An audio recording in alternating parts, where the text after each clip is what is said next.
Riverwood at this point is one of the most iconic locations within not only Skyrim, but also the whole Elder Scrolls series as a whole. All of us who play the game have visited the quaint little village thousands of times, and most of us can probably make our way around blindfolded. Riverwood serves its purpose perfectly and has everything that the player could possibly want, including some interesting hidden secrets. With that said, today I will be showcasing 5 cool details that you might have missed. Let me know in the comments how many of these you already knew about, but without further ado, let's get into the first secret. Early on in the main questline, the Dragonborn will be tasked with travelling to Bleakfall's Barrow in order to retrieve the Dragonstone. Whilst doing so, you will encounter the very well much known Dunmer named Arvel the Swift, who happens to have the Golden Claw in his possession. As we will probably know by now, this is the claw that got robbed from Lucan Valerius, who owns the Riverwood Trader store. After retrieving the claw, you can return to Lucan to receive some gold septims as well as a thank you for getting it back. But did you know, if at some point his sister Camilla somehow loses her life, you will actually get some unique dialogue that you wouldn't otherwise be able to hear unless Camilla has died. Just as a reminder, this is what Lucan says when you return the claw to him normally. You're back from Bleak Falls. Did you find anything? You found it! There it is! Strange. It seems smaller than I remember. Funny thing, huh? I'm gonna put this back where it belongs. I'll never forget this. You've done a great thing for me and my sister. Now, if we return the claw to Lucan while Camilla is dead, he will say this instead. Thanks. I only wish Camilla was here to see it. Here, take this. You've done a good thing for the Riverwood Trader. This dialogue can be missed easily, but it is really cool seeing a character's death being acknowledged by another character, especially when the character has such a small impact on the overall game.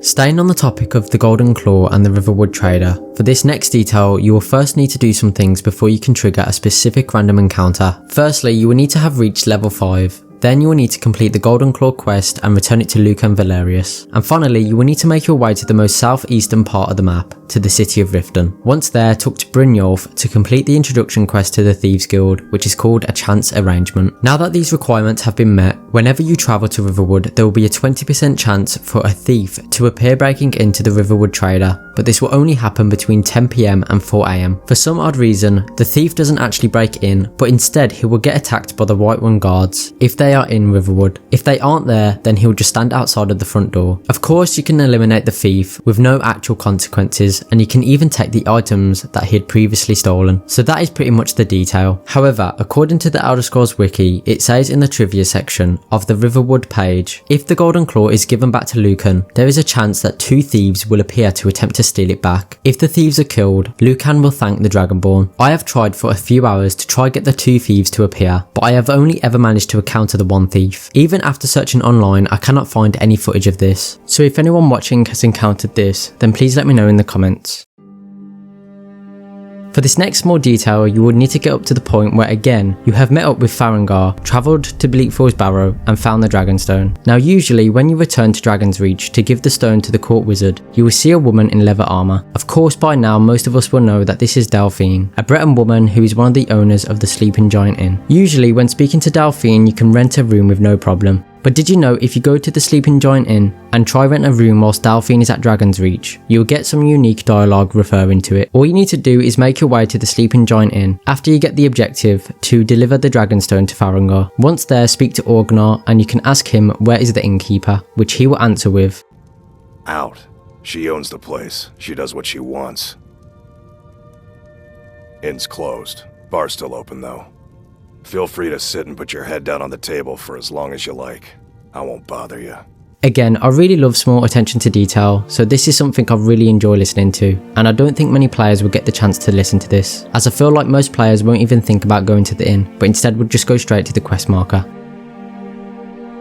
This next detail is something that can happen in every city and town in Skyrim. However, there are a few things that I find interesting about it with these particular characters. Sometimes in Skyrim when you kill a specific character, you may get a letter from someone saying they know you did it. The ones I find the most interesting all involve Camilla, Sven, Feindal and finally Lucan. The most interesting one in my opinion is if you kill Lucan after returning the Golden Claw, Camilla would not only take over the store, which is a detail in of itself, but she may send you a letter. Unfortunately, I didn't manage to get the courier to deliver this letter to me in my game, but if you kill Faendal after telling her the truth about his fake letter or just giving Camilla Sven's fake one, then she will pretty much send you the same letter that you would get if you killed Lucan. The letter says as follows: Dragonborn, I know you killed him, don't worry, I won't tell anyone. In fact, I wanted to thank you, he will not be missed.